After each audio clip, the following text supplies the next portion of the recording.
అసలే ఆ జిల్లాలో వైసీపీ గత ఎన్నికల్లో అట్టర్ ఫ్లాప్ అయింది. ఆ ఉమ్మడి జిల్లాలో 12 నియోజకవర్గాలు ఉంటే కేవలం 2 నియోజకవర్గాల్లోనే ఆ పార్టీ గెలిచింది. ఇప్పుడు ఆ ఉమ్మడి జిల్లాకు గుండెకాయ లాంటి నియోజకవర్గంలోని వైసీపీలో క్యాడర్ ఆ నియోజకవర్గ ఇన్ఛార్జి ఫైర్ అవుతుందంట. అంతేకాకుండా అసలు నువ్వెంత, నీ రాజకీయం ఎంత అని నిలదీస్తుందంట. ఇంతటితో ఆగకుండా ఆ వైసీపీ ఇన్ఛార్జి గుట్టు అంతా బయట పెడతామని హెచ్చరికలు కూడా చేస్తున్నారట కార్యకర్తలు. ఇంతకీ ఆ నియోజకవర్గం ఏంటి? వైసీపీ అసలేం జరుగుతుంది?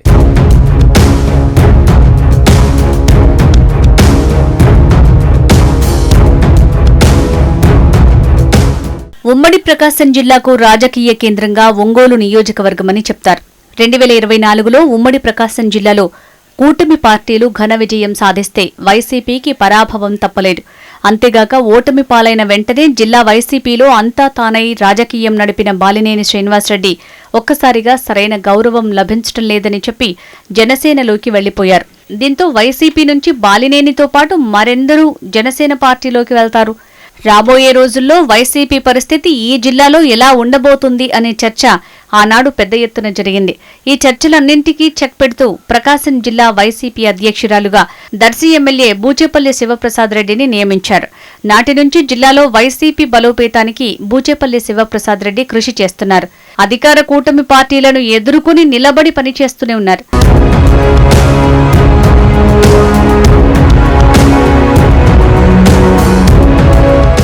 బాలినేని శ్రీనివాసరెడ్డి వైసీపీ నుంచి జనసేనలోకి వెళ్లిన సమయంలో ఒంగోలులో బాలినేని ప్లేస్ ని ఎవరు భర్తీ చేస్తారోననే విషయంలో కూడా పెద్ద ఎత్తున చర్చ జరిగింది. బాలినేని జనసేనలోకి వెళ్లేసరికి వైసీపీలో కీలక నేత అయిన వైవి సుబ్బారెడ్డి భుజాలపైకి ప్రకాశం జిల్లా వైసీపీ బాధ్యతలు వచ్చిపడ్డాయి. దీంతో వైవి అనుచరుడిగా గుర్తింపు పొందిన చుండూరి రవిబాబుకు ఒంగోలు నియోజకవర్గం వైసీపీ ఇన్ఛార్జిగా బాధ్యతలు అప్పగించారు. దీనికి ప్రధాన కారణం వైవి సుబ్బారెడ్డి అనే చర్చ కూడా జరిగింది. మొదటి నుంచి చుండూరు రవిబాబు వైవికి అనుచరుడిగా ముద్రపడింది. ఈ క్రమంలో ఈ అంశం కూడా చుండూరి రవిబాబుకు కలిసి వచ్చిందంటారు. అయితే ప్రకాశం జిల్లా రాజకీయాల్లో బాలినేని, వైవి ఇద్దరికీ వర్గ విభేదాలున్నాయన్నది అందరికీ తెలిసిందేనట. రాజకీయ ఆధిపత్య పోరులో బావమరుదులిద్దరూ ఎప్పుడూ పోటీ పడుతూ ఉండేవారు. ఇద్దరూ వైసీపీలో ఉన్నప్పుడు యువతలి వర్గాన్ని అవతలి వర్గం దగ్గరకు తీసుకుపోవటం కూడా ఉండేది. ఈ క్రమంలోనే చుండూరి రవి ఒంగోలు వైసీపీ బాధ్యతలు చేపట్టిన నాటి నుంచి బాలినేని వర్గీయులకు ఆ పార్టీలో రాజకీయంగా ఇబ్బంది పెడుతున్నారనే టాక్ కూడా చాలాసార్లు నాయకులు, కార్యకర్తలు గుసగుసలాడుకున్నారు. కేవలం వైవి మన్ననలు పొందటానికే చుండూరు రవిబాబు బాలినేని వర్గీయులను టార్గెట్ చేసి రాజకీయంగా తాను నియోజకవర్గంలో వైసీపీని ప్రక్షాళన చేస్తున్నట్టుగా బిల్డప్ కోసమే ఇదంతా చేస్తున్నాడనే చర్చ కూడా జరుగుతూ ఉండేది.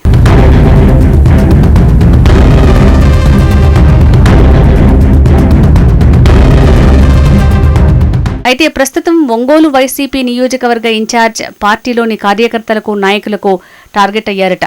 దీనంతటికీ కారణం కేవలం బాలినేనితో టచ్లో ఉన్నారనే నెపంతో చుండూరు రవి కేంద్ర పార్టీ కార్యాలయంలో ఫిర్యాదు చేయటమేనట. దీంతో ఒక్కసారిగా ఒంగోలు నియోజకవర్గం వైసీపీ రాజకీయంలో కాకపుట్టింది. ఈ నేపథ్యంలో ఒంగోలు వైసీపీలో ఉన్న బాలినేని సన్నిహితుల్ని చుండూరి రవిబాబు టార్గెట్ చేశారు. వైసీపీలో ఉంటూ నిత్యం బాలినేనికి టచ్లో ఉన్న ద్వితీయ శ్రేణి లీడర్లని పార్టీ నుంచి సస్పెండ్ చేయిస్తున్నారు. ఈ కోవలోనే ఇటీవల ఒంగోలు నియోజకవర్గ వైసీపీ మహిళా అధ్యక్షురాలు బడుగు ఇందిర, ఒంగోలు నగర మహిళా అధ్యక్షురాలు బత్తుల ప్రమీలను పార్టీ నుంచి సస్పెండ్ చేశారు. వైసీపీలో ఉంటూ మాజీ మంత్రి బాలినేనికి ఈ ఇద్దరు మహిళా నేతలు టచ్లో ఉన్నారు అన్నది చుండూరి రవిబాబు ఆరోపణగా ఉంది. దీంతో ఆ ఇద్దరు మహిళా నాయకురాళ్లు కూడా చుండూరి రవిబాబుపై తిరుగుబాటు జెండా ఎగురవేశారు. పార్టీలో ఎస్సీ, బీసీలపై చర్యలు తీసుకుంటున్నారే తప్ప వైసీపీలో ఉన్న రెడ్డి సామాజిక వర్గం లీడర్లందరూ బాలినేనితో టచ్లో ఉన్నారని, పార్టీ నుంచి వాళ్లనెందుకు సస్పెండ్ చేయలేదని ఎదురుదాడికి దిగారు. దీంతో పాటు బాలినేనితో టచ్లో ఉన్న లీడర్ల లిస్ట్ ప్రెస్ మీట్ పెట్టి వివరించారు. దీంతో పాటు తమపై సస్పెన్షన్ తొలగించకపోతే చుండూరి రవిబాబు భాగోతం మొత్తం వీడియోలతో సహా బయటపెడతామంటూ హెచ్చరికలు పంపారు. దీంతో ఒంగోలు పాలిటిక్స్ లో వైసీపీ ఇన్ఛార్జ్ రవిబాబు వ్యవహారం చర్చనీయాంశంగా మారింది. మహిళా లీడర్లు ప్రశ్నించినట్టు బాలినేనితో టచ్లో ఉన్న అందరిపైన చర్యలు తీసుకుంటారా, లేక సస్పెన్షన్ కి గురైన మహిళా లీడర్లని తిరిగి పార్టీలో యాక్టివ్ చేస్తారా అన్నది ఫ్యాన్ పార్టీ క్యాడర్లో చర్చ జరుగుతోంది.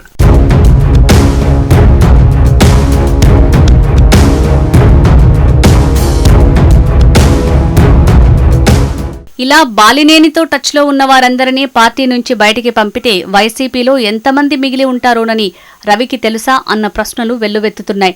బాలినేని హయాంలో వైసీపీకి మద్దతిచ్చిన నాయకులు, కార్యకర్తలు రవిబాబుకు ఎందుకు సహకరించటం లేదన్నది కూడా ఆ పార్టీ అధిష్టానం ఆరా తీయాలన్న చర్చ కొనసాగుతోంది. ఇంతకీ నియోజకవర్గంలో పార్టీ బలోపేతానికి రవిబాబు ప్రయత్నిస్తున్నారా? బాలినేని అనుచరులుగా ముద్రవేసి పార్టీ క్యాడర్ను ఖాళీ చేయిస్తున్నారా అన్న సందేహాలు కూడా రాజకీయ విశ్లేషకుల్లో వ్యక్తమవుతున్నాయి.